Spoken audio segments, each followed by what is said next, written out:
अमेरिकी राष्ट्रपति जो बाइडन ने जाते जाते अपनी विदाई से मात्र 2 हफ्ते पहले पाकिस्तान के लिए खजाना खोल दिया है। जैसा कि आप स्क्रीन पर देख सकते हैं, वर्ल्ड बैंक पाकिस्तान को 20 अरब डॉलर, जी हां 20 बिलियन डॉलर, जो कि एक मैसिव अमाउंट है, वो पाकिस्तान को देगा। और इसको लेकर सारी जो पेपर वर्क है वो पूरा कर लिया गया है, प्रक्रिया पूरी हो चुकी है और बहुत ही जल्द इसका अनाउंसमेंट हो भी जाएगा। रिपोर्ट्स बताती हैं कि 20 तारीख से पहले भी इसका अनाउंसमेंट किया जा सकता है, ताकि डोनाल्ड ट्रंप सत्ता में आने के बाद इसे कहीं रुकवा ना दे। हालांकि आप में से कई लोग कहेंगे कि यार ये पैसा तो वर्ल्ड बैंक दे रहा है, इसमें अमेरिका का क्या संबंध। तो मैं पहले की कई वीडियो में आपको बता चुका हूं कि वर्ल्ड बैंक और अमेरिका का क्या संबंध है। जो लोग नहीं जानते बस इतना समझ लीजिए कि वर्ल्ड बैंक अमेरिका के हाथों का ही एक तरीके से खिलौना है, जिसे वो जैसे इस्तेमाल करना चाहे वैसे इस्तेमाल वर्ल्ड बैंक का किया जा सकता है। और अगर आपको यकीन नहीं है तो अभी हो जाएगा, बस मेरे एक छोटे से सवाल का जवाब दे दीजिए। सवाल ये है कि वर्ल्ड बैंक दुनिया के तमाम देशों को पैसा किस लिए देता है?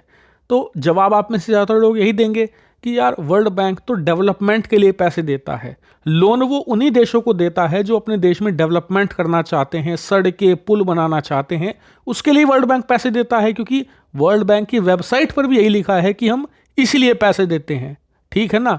अब ये स्क्रीन पर आप आर्टिकल देखिए, इसमें वर्ल्ड बैंक ने ये बताया है कि वो पाकिस्तान को 20 अरब डॉलर क्यों दे रहे हैं। सबसे पहला कारण है जिससे कि पाकिस्तान में राजनीतिक स्थिरता बनी रहे, यानी कि पाकिस्तान में पॉलिटिकल स्टेबिलिटी रहे। नहीं समझे? थोड़ा और आसान कर देता हूं, पाकिस्तान में एक ऐसी सरकार रहे जो कि अमेरिका को फेवर करती हो। अब आप मुझे एक सवाल का जवाब और दीजिए कि अगर पाकिस्तान को राजनीतिक स्थिरता बनाए रखने के लिए पैसा दिया जा रहा है तो वो उसका कैसे इस्तेमाल करेगा? क्या वो अपने देश में जो इलेक्शन प्रोसेस है उसे और फेयर बनाएगा और बेहतर बनाएगा? नहीं, कि इससे पाकिस्तान की सेना का कंट्रोल राजनेताओं पर खत्म होता है, तो फिर पैसा जाएगा कहां? तो सारा पैसा जाएगा पाकिस्तानी सेना की जेब में, ताकि वो ही अपनी पावर का इस्तेमाल करते हुए ऐसी सरकार बनाए रखे जो कि अमेरिका के फेवर वाली हो। और पाकिस्तान की सेना उस पैसे का कैसे इस्तेमाल करेगी? कश्मीर में आतंकवाद बढ़ाने के लिए। यानी कि ये पैसा नहीं, भारत के लिए बहुत बड़ी सिरदर्दी है। और अगर आप सोच रहे हैं कि ये सिरदर्दी सिर्फ एक बार की है, तो नहीं, अमेरिका ने यहाँ पर चालाकी दिखाई है। इन्होंने कहा है कि हम पाकिस्तान को एक साथ पैसा नहीं दिलवाएंगे। 20 बिलियन डॉलर मिल गया तो 1 साल तक ये शांत बैठेंगे, उसके बाद पाकिस्तान की सेना फिर से ब्लैकमेल करने लगेगी कि हमें पैसा दो, वरना ऐसी सरकार लाकर बिठा देंगे जो कि चीन के समर्थन वाली ज़्यादा हो, अमेरिका के विरोधी वाली हो, फिर पैसा देना पड़ेगा।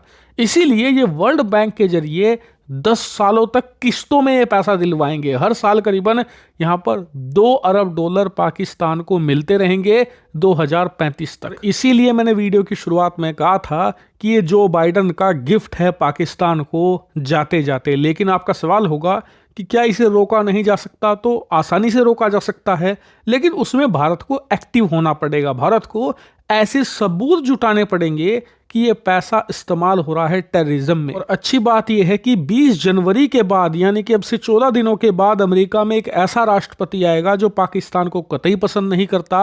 और उसके सामने जब हम सबूत रखेंगे और साथ ही मिलकर यहाँ पर वर्ल्ड बैंक के पास भी जाएंगे, तब जाकर जो ये फंडिंग है ये रुक जाएगी। इसीलिए हमें शुक्र मनाना चाहिए कि बाइडन ने ये सारे पैसे एक साथ नहीं दे दिए, वरना मिल जाते खेल खत्म था। पैसे धीरे धीरे मिलेंगे, हो सकता है कि 1-2 किस्त इन्हें मिल भी जाए, उसके बाद भारत आसानी से इसे रुकवा सकता है।